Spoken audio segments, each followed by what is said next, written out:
we are going to talk about the objection, no need, how to handle the no need objection using the logic of Shivaji Maharaj and his forts. If you are from Maharashtra, then of course Shivaji Maharaj is a very big iconic figure, and suddenly it arose in my mind the way Shivaji Maharaj and how he managed all these forts. So it's very important to convince people with these kind of historical figures, these kind of very huge historical figures. They are very tall figures and they have a lot of respect. People have a lot of respect for them.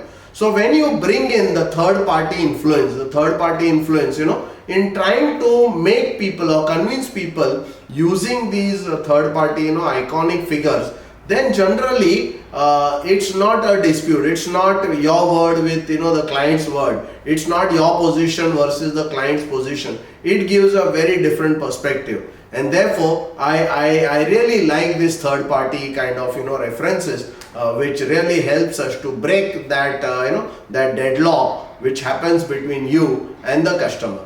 So when I'm using this Shivaji Maharaj forts ka example, you will see that it is very interesting.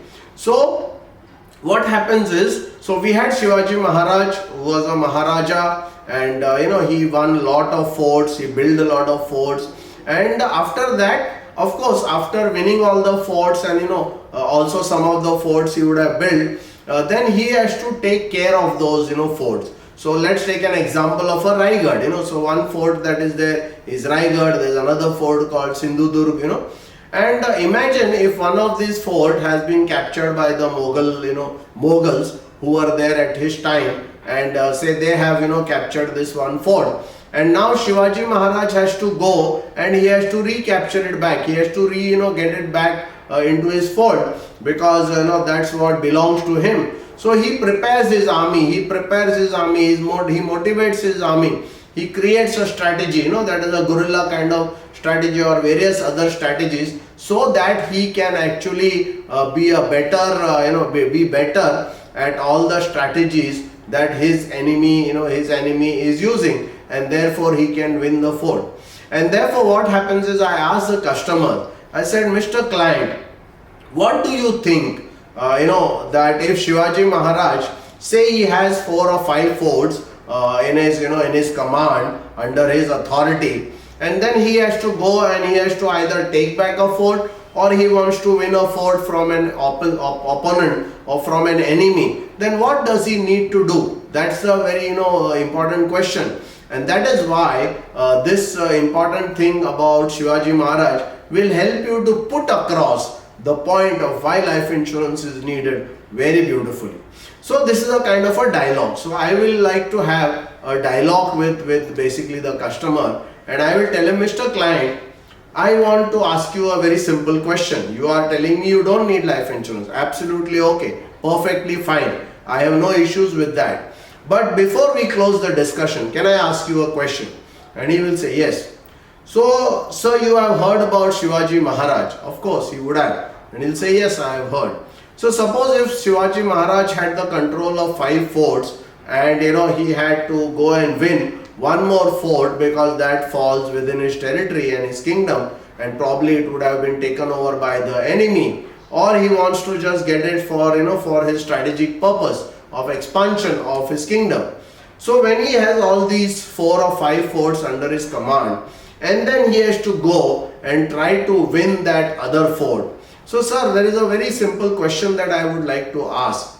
Will he take all the reinforcements, all the army, all the people, all the soldiers, all the artillery from all the forts to the fort in which he wants to win, so that he is able to win that with all the maximum kind of resources at his command?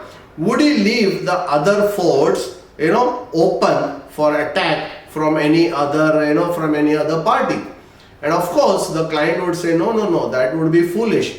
He has to see that he has to protect these forts from the invasion of outsiders, so that he doesn't have to then again plan to take it back. So while he wants to annex his property, while he wants to expand his property, while he wants to have one more fort, he cannot at all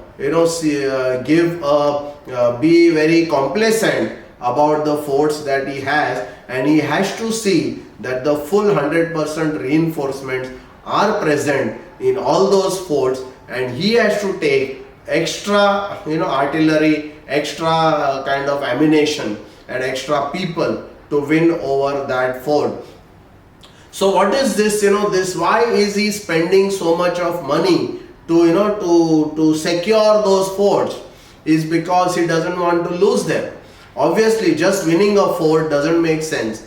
You have to maintain constant vigil, and you have to maintain constant reinforcement so those forts are not taken over by some enemy. And that is where the important thing is, sir, just like Shivaji Maharaj would secure the forts so that he is not, so that he would not lose any of them to the enemy. He would not lose any of them to the enemy. Similarly, sir, have you reinforced your income which is coming to the family on a regular basis? Because just creating that income, creation of income is not the thing. You will have to reinforce your money so that the family is able to get this on a continuous basis.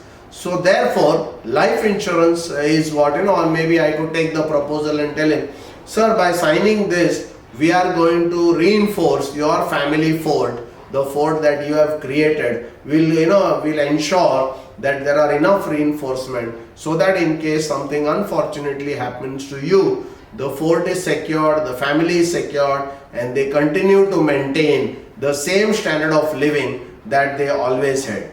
My dear friends, so this is something very, very interesting. Try it out. Talk to people. See how it changes the whole perspective, because the discussion that happens about he saying he doesn't need insurance and you saying he needs insurance, it is a stalemate. It comes to a point where there is a deadlock. But when you take the person out of this discussion into a very different field, and always remember, our mind thinks in pictures, and therefore when we talk of Shivaji Maharaj, when you talk of forts, his context about the current discussion that you are having will be taken out. He will be taken to a very different place in his mind. He will start visualizing as you tell him that story, and therefore the deadlock will come to an end. And again, as I said in previous videos also, these are like darts. Use them like darts. Use one example, use the second example, use the third example. Someone may sign at first example, someone may sign after giving the third example. And please, again, at the cost of repetition, please see this video many times so that this whole concept fits into your mind. You should be able to talk this in a very fluent manner. And secondly, also don't forget to post your comments.